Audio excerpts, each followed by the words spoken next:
की, जिनवाणी माता की, परम पूज्य अनंत सुनेमती माता जी की, हरिका संग।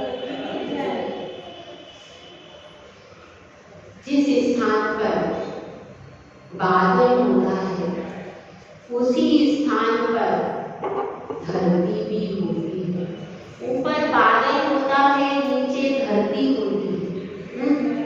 और ऊपर तारे होते हैं और नीचे सागर में मोती और रत्न होते हैं। जो ऊपर की वस्तु है उसके स्पर्धा करने वाली जो नीचे भी चीज जरूर होती है। लेकिन फिर भी हमारा ये संसार पूरे तरीके से द्रव्य से पूरा भरा हुआ है। इसमें बहुत सारे अनंत द्रव्य हैं और अनंत द्रव्य परिणमन कर रहे हैं।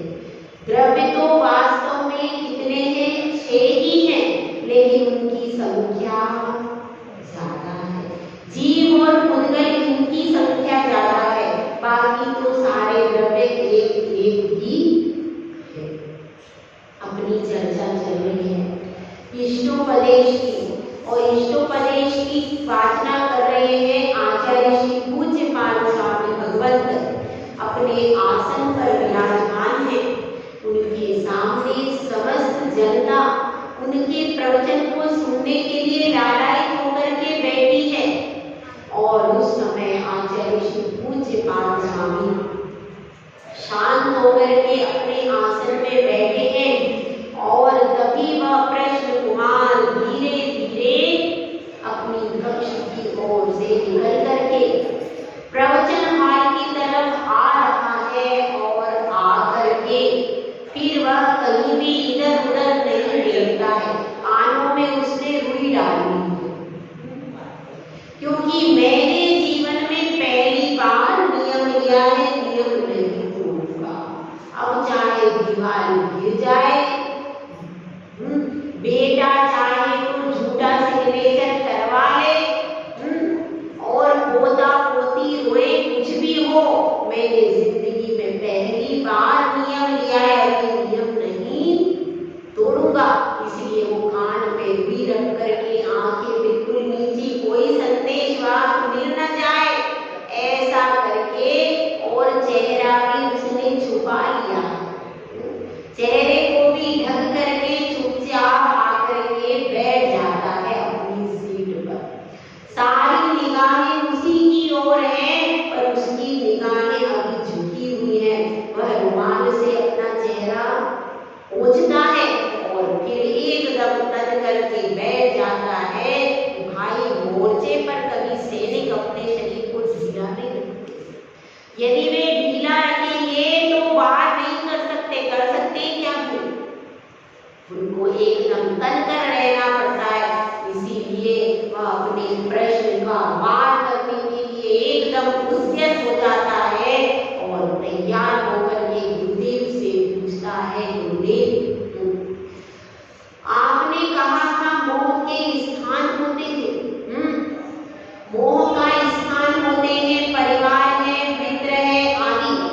लेकिन एक बात बताइए, ठीक है परिवार से राग नहीं करें, मोह इससे उदित होता है, लेकिन जब कोई हमारे ऊपर हमला करने आए तो क्या उसका प्रतिकार भी ना करें? ये तो ठीक है, परिवार में हम फोन लेकर के बैठ जाएंगे, ज्यादा राग नहीं करेंगे तो परिवार की व्यवस्था तो थोड़ी बहुत चल भी जाएगी। लेकिन कोई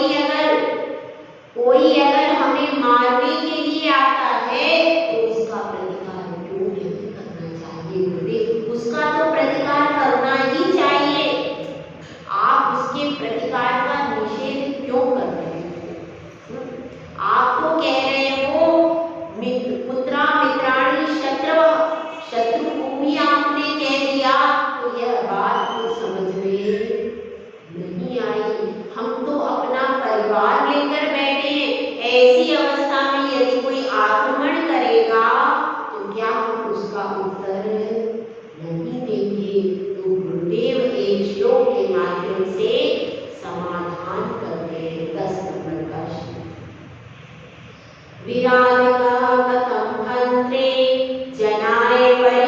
त्रयोंगरं पातयन् पदभ्यां स्वयं दंडेन बाध्यते।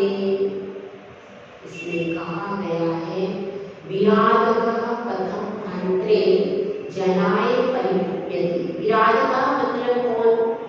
जिसकी विराधना की जा रही है।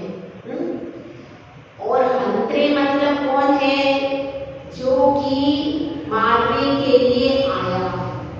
एक व्यक्ति मारने के, यानी दो पक्ष हैं। एक व्यक्ति तो वह है जो कि अपने स्थान पर बैठा है और उसने किसी पूर्व भाव में उस मारने वाले की कोई विराधना कर दी है, उसको किसी प्रकार से कष्ट पहुंचा दिया। अब वह बदला लेने के लिए आ रहा है।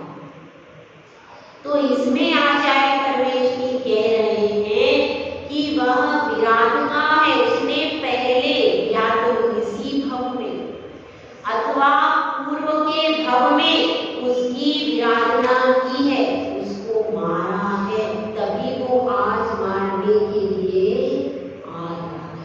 ध्यान रखना, केमिस्ट्री में प्रिंसिपल है every action has a reaction. आप कुछ भी एक्शन करते हैं, किसी भी चीज में दूसरी चीज मिलाते हैं तो उसका कुछ ना कुछ रिएक्शन जरूर होता है। इसी प्रकार से अगर हम सामने वाले की जान बचाते हैं तो वह भी हमारी जान बचाता है। इस संबंध में एक कथा आती है, यह हमारे शास्त्रों की ही कथा है कि एक मछुआरा था। मछुआरा था, वह प्रतिदिन मछली पकड़ता था। संयोग से उस दिन तालाब के सरोवर के तट पर किसी मुनिराज के दर्शन हो गए। मुनिराज के दर्शन हो गए तो वो बड़ा प्रसन्न हुआ और सब लोगों ने मुनिराज से नियम लिए। अब उसने कहा, मुनिराज मैं तो बड़ा अज्ञानी जीव हूँ, मैं क्या नियम लूं? तो उसने महाराज ने पूछा, भैया तुम क्या करते हो? तो कहते मैं तो मछली पकड़ता हूँ। वो कहते महाराज हिंसा का त्याग करो। महाराज मैं नहीं कर सकता, मेरा तो ये व्यवसाय है, मैं तो मछली पकड़ता हूँ, यही मेरा मछुआरा हूँ, मैं कैसे करूँगा? तो मुनिराज कहते हैं कोई बात नहीं, इतना नियम ले लो, जाल में जो पहली मछली फंसेगी उसका क्या करूँगा? उसको मैं छोड़ दूंगा।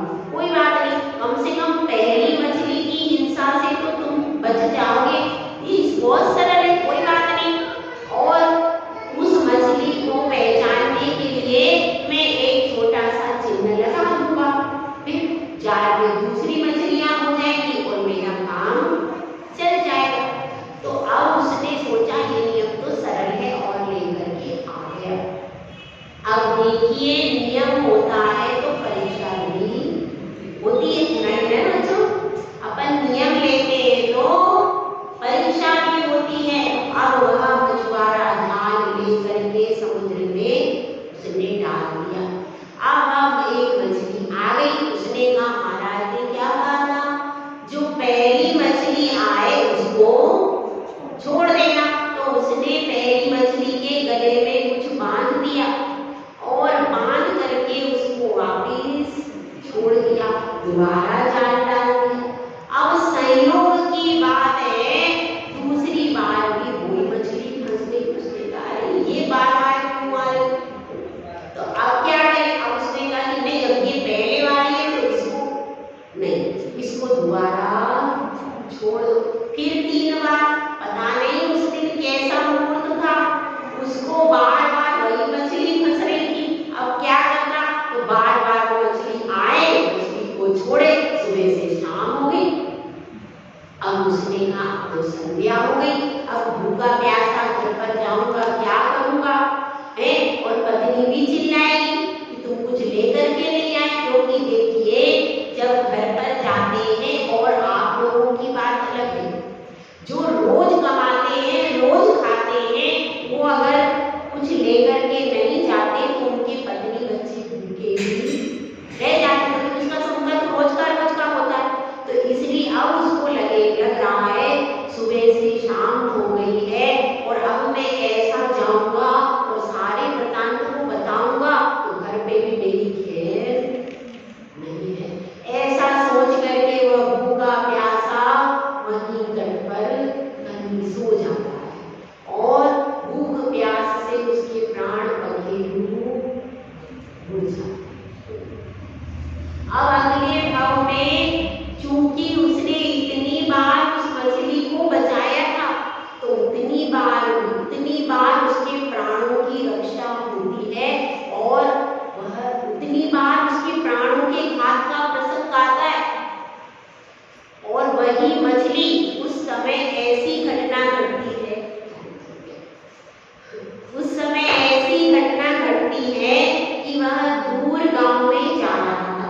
रास्ते में उसको नींद लग गई और किसी ने एक पत्र लिख करके दिया था उसकी जेब में कि हमारे गांव में पत्र पहुंचा देना। पत्र में क्या लिखा था, ये व्यक्ति जो आए, जैसे ही आए इसको खत्म कर देना।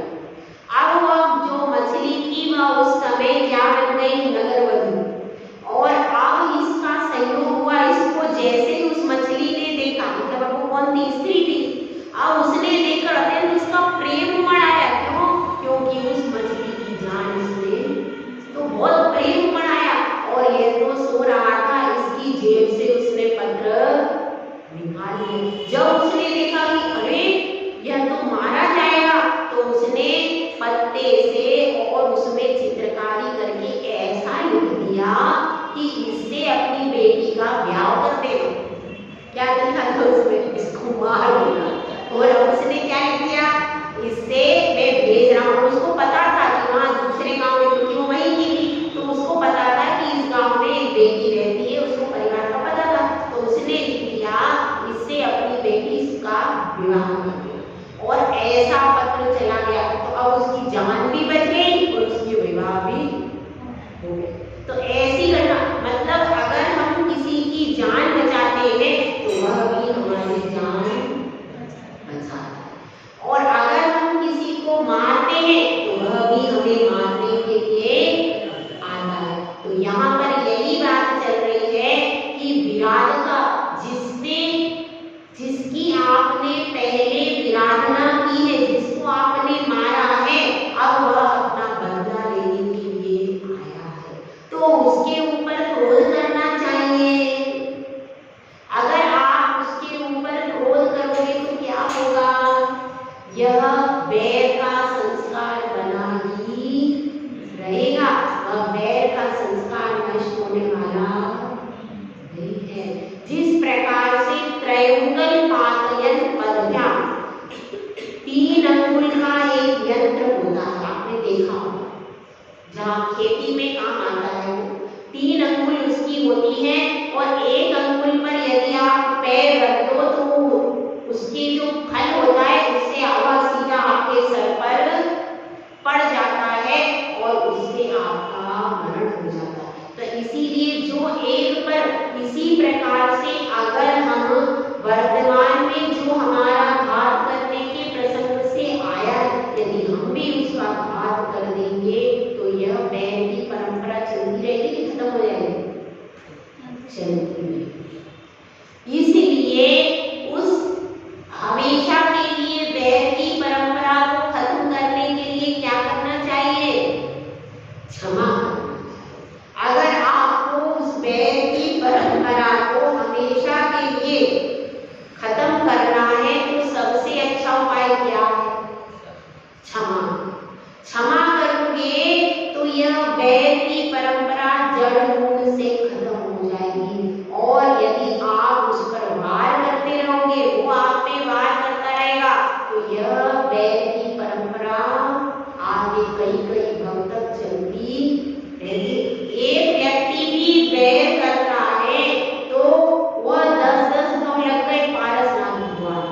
किसकी? एक ही तरफ से था, किसकी तरफ से, कमठ की तरफ से। पार्षद भगवान तो बैर दिखाई नहीं रहे, तो एक व्यक्ति का बैर भी 10-10 भव तक चल सकता है। तो दोनों लड़ेंगे तो क्या होगा, तो उसका तो कोई ठिकाना ही नहीं है। इसलिए हमको सर्वप्रथम क्षमा का आश्रय लेना चाहिए, क्षमा कर देना चाहिए। कोई बात हो जाए, कोई घटना घट जाए, कोई विरोध हो जाए यदि, तो पहली स्टेज में ही उसको क्षमा कर दो। बात को ज्यादा आगे बढ़ने की मत दो, क्योंकि आपके संबंधी ही अगले भव में आपके लिए शत्रु का काम कर सकते हैं।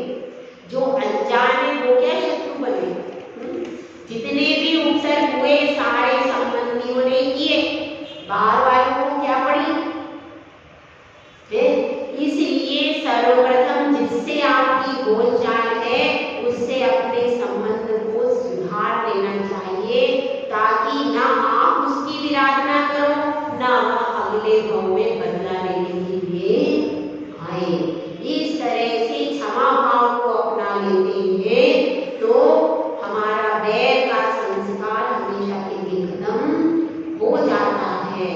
जय गुरुराज, जय सिद्ध सागर।